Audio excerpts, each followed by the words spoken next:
मेरठ की ललिता गौतम हत्याकांड में आखिर 1.5 महीने बाद अचानक इतना बड़ा विवाद क्यों बढ़ गया। एक तरफ 20 साल की छात्रा की हत्या, दूसरी तरफ परिवार का आरोप है कि इस हत्याकांड में कई आरोपियों को पुलिस ने बचा लिया। इंसाफ की मांग को लेकर लोग सड़क पर उतरते हैं, कलेक्ट्रेट पर धरना प्रदर्शन होता है, पुलिस लाठीचार्ज करती है और फिर एक वीडियो ने विवाद को और बढ़ा दिया। वीडियो में मेरठ के एएसपी अविनाश पांडे हिरासत में लिए एक युवक को थप्पड़ मारते दिखाई देते हैं। इसके बाद सोशल मीडिया भी 2 हिस्सों में बढ़ जाता है। एक पक्ष कहता है कि कानून व्यवस्था बनाए रखने के लिए पुलिस की सख्ती जरूरी थी, वहीं दूसरा पक्ष इसे मानवाधिकार का उल्लंघन मानते हुए एएसपी अविनाश पांडे के खिलाफ कार्रवाई की मांग कर रहा है।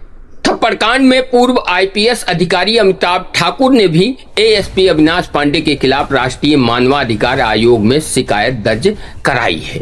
दूसरी तरफ पुलिस ने आंदोलन कर रहे कई लोगों को जेल भेज दिया, जिसमें कई युवा भी थे जिन्हें यह भी नहीं पता था कि क्यों आंदोलन कर रहे हैं। इस आंदोलन में चंद्रशेखर रावण की एंट्री को लेकर बसपा सुप्रीमो मायावती ने आजाद समाज पार्टी के अध्यक्ष और नगीना से सांसद चंद्रशेखर आजाद पर तीखा निशाना साधा है। इसके बाद चंद्रशेखर आजाद ने भी बसपा सुप्रीमो मायावती पर जोरदार पलटवार किया है। देखते ही देखते एक हत्या का मामला सिर्फ न्याय और पुलिस की कार्रवाई तक सीमित नहीं रहा, बल्कि दलित राजनीति, नेतृत्व की दावेदारी और उत्तर प्रदेश की कानून व्यवस्था पर छिड़ी बहस का केंद्र बन गया है। तो आखिर 15 मई से शुरू हुआ यह मामला यहाँ तक कैसे पहुँचा? पुलिस क्या कर रही थी? पीड़ित परिवार के आरोप क्या हैं? प्रदर्शन के दिन आखिर क्या हुआ था और क्यों आज भी इस पूरे मामले पर बहस थमने का नाम नहीं ले रही है? आखिर ललिता गौतम हत्याकांड ने इतना तूल क्यों पकड़ा? ललिता गौतम हत्याकांड को समझने के लिए हमें वक्त के पहिए को 15 मई 2026 पर ले जाना होगा। यहीं से शुरू होती है उस घटना की कहानी जिसने देखते ही देखते पूरे प्रदेश और फिर देश भर में सियासी बहस को जन्म दे दिया है। मेरठ के टीपी नगर क्षेत्र के गगन एन्क्लेव में रहने वाली 20 वर्षीय ललिता गौतम बीए की छात्रा थी।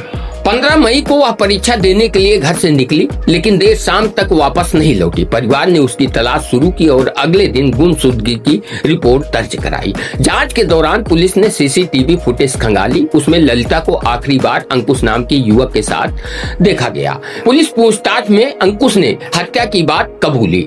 पुलिस ने बताया कि अंकुश और ललिता गौतम रिश्ते में थे। घटना वाले दिन दोनों साथ थे। अंकुश को पहले से शक था कि वह किसी और से बात करती है। घटना वाले दिन उसने ललिता के फोन में कुछ फोटो और चैट देख ली।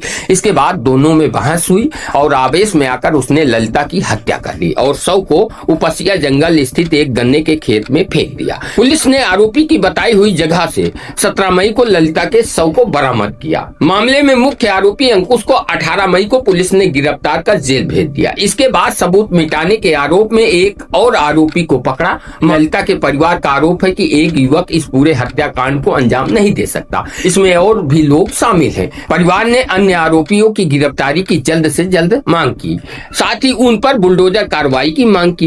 इधर दलित संगठनों ने छात्रा को न्याय दिलाने की मांग को लेकर दलित महापंचायत भी की। संगठनों की मांग है कि इस हत्याकांड में शामिल सभी आरोपियों को गिरफ्तार करके सुनवाई फास्ट ट्रैक में कराई जाए, साथ ही सभी दोषियों को फांसी की सजा दी जाए और परिवार की एक सदस्य को सरकारी नौकरी दी जाए। दूसरी तरफ मेरठ पुलिस का कहना है कि अब तक की जांच और उपलब्ध साक्ष्यों के आधार पर जिन लोगों की भूमिका सामने आई उनके खिलाफ कार्रवाई की गई है। पुलिस का यह भी दावा है कि बाद में कुछ बाहरी लोग और संगठन इस मामले में सक्रिय हुए और परिवार को दोबारा आंदोलन के लिए प्रेरित किया। यहीं से ललिता की हत्या को लेकर राजनीतिक विवाद बढ़ने लगा। 8 जुलाई को मेरठ कलेक्ट्रेट पर ललिता गौतम हत्याकांड में अन्य आरोपियों की गिरफ्तारी की मांग को लेकर दलित महापंचायत आयोजित की गई। शुरुआत में पीड़ित परिवार और कुछ स्थानीय लोग ज्ञापन देने पहुंचे थे, लेकिन धीरे धीरे भीड़ बढ़ने लगी। पुलिस का कहना है कि मेरठ के अलावा दूसरे जिलों से भी कई लोग वहां पहुंचे, जिसके बाद हालात बिगड़ने लगे।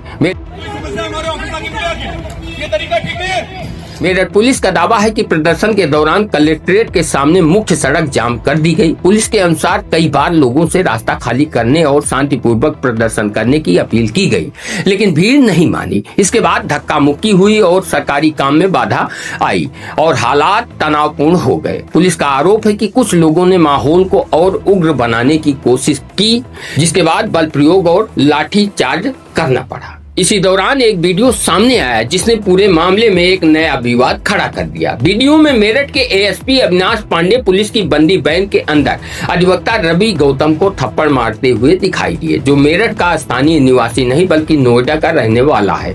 पुलिस का कहना है कि रवि गौतम प्रदर्शन के दौरान भीड़ को भड़का रहा था। एएसपी अविनाश पांडे का भी कहना है कि बंदी वाहन के अंदर स्थिति बिगड़ने और कानून व्यवस्था बनाए रखने के लिए उन्हें हस्तक्षेप करना पड़ा।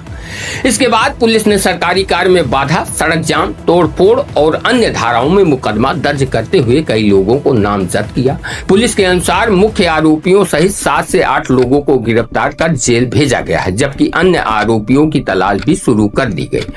पुलिस ने इस पूरे मामले में 13 लोगों को नामजद किया है और 50 अज्ञात प्रदर्शनकारियों के खिलाफ संगीन धाराओं में मुकदमा दर्ज किया है। मुकदमा दर्ज होने के बाद यह मामला कानूनी दायरे तक सीमित नहीं रहा, बल्कि धीरे धीरे राजनीतिक रंग भी लेने लगा। लाठीचार्ज और पुलिस कार्रवाई के बाद नगीना से सांसद चंद्रशेखर आजाद मेरठ में पीड़ित परिवार से मिलने के लिए निकले, लेकिन पुलिस ने उन्हें रास्ते में ही रोक दिया। इस दौरान पुलिस और उनके समर्थकों के बीच तीखी नोकझोंक भी देखने को मिली। इसके बाद चंद्रशेखर आजाद ने राज्य सरकार और मेरठ पुलिस पर सवाल उठाते हुए कहा कि अगर पीड़ित परिवार इस मामले में अन्य लोगों की संलिप्तता का आरोप लगा रहा था तो उनके खिलाफ मुकदमा क्यों नहीं दर्ज किया गया और उनको क्यों गिरफ्तार नहीं किया गया। साथ ही उन्होंने प्रदर्शनकारियों पर की गई कार्रवाई और गिरफ्तारियों पर भी सवाल उठाते हुए उन्हें रिहा करने की मांग की। ललिता हत्याकांड में हुए उग्र प्रदर्शन और भीम आर्मी प्रमुख चंद्रशेखर रावण के आने के बाद बहुजन समाज पार्टी के प्रमुख मायावती ने चंद्रशेखर रावण पर तीखा हमला बोला। उन्होंने कहा कि कुछ नेता और संगठन दलित समाज के बीच सिर्फ अपने राजनीति चमकाने के लिए पहुंचते हैं। पहले लोगों को सड़क पर उतरने और आंदोलन करने के लिए उकसाते हैं, फिर जब पुलिस कार्रवाई होती है तो गरीब और आम युवा मुकदमों में फंस जाते हैं। मायावती ने ऐसे नेताओं पर घड़ियाली आंसू बहाने का आरोप लगाते हुए कहा कि वे पीड़ित परिवार के दुख में शामिल होने नहीं बल्कि अपनी राजनीतिक जमीन मजबूत करने पहुंचते हैं। मायावती के इस बयान के बाद चंद्रशेखर आजाद ने भी पलटवार किया। उन्होंने कहा कि अगर हम मगरमच्छ के आंसू बहाने जाते हैं तो आप भी आइए, आपको किसने रोका है। उन्होंने यह भी कहा कि समाज तय करेगा कि कौन वास्तव में समाज के साथ खड़ा है और कौन केवल वोट की राजनीति कर रहा है। इसी बीच सोशल मीडिया पर एएसपी अविनाश पांडे का वीडियो लगातार वायरल होता रहा। कुछ लोगों ने उनकी कार्रवाई को कानून व्यवस्था बनाए रखने के लिए जरूरी बताया तो कई लोगों ने इसे हिरासत में हिंसा बताते हुए सवाल उठाए। पूर्व आईपीएस अधिकारी अमिताभ ठाकुर ने भी इस मामले में राष्ट्रीय मानवाधिकार आयोग NHRC में शिकायत देकर एएसपी अविनाश पांडे के खिलाफ कार्रवाई की मांग की। उनका आरोप है कि हिरासत में किसी व्यक्ति के साथ इस तरह का व्यवहार कानून और मानवाधिकार के मानकों के अनुरूप नहीं है। अब यह मामला सिर्फ ललिता गौतम हत्याकांड तक सीमित नहीं रह गया है। एक तरफ पीड़ित परिवार अन्य आरोपियों की गिरफ्तारी की मांग कर रहा है, दूसरी तरफ पुलिस अपनी जांच और कार्रवाई को सही बता रही है। वहीं इस पूरे घटनाक्रम ने कानून व्यवस्था, मानवाधिकार और दलित राजनीति को लेकर नई बहस छेड़ दी है। फिलहाल इस पूरे मामले की जांच जारी है। आगे क्या होगा इसका जवाब जांच एजेंसियां और अदालत देगी। लेकिन इस घटनाक्रम ने कई बड़े सवाल छोड़ दिए हैं। क्या ललिता गौतम हत्याकांड में जांच का दायरा और बढ़ाया जाना चाहिए? क्या पीड़ित परिवार की मांग के मुताबिक अन्य लोगों की भूमिका की भी दोबारा जांच होनी चाहिए? क्या मायावती और चंद्रशेखर आजाद अब दलित राजनीति में खुलकर आमने सामने आ चुके हैं? और क्या इस विवाद से बहुजन समाज की राजनीति और बटेगी? अपनी राय कमेंट में जरूर बताएं।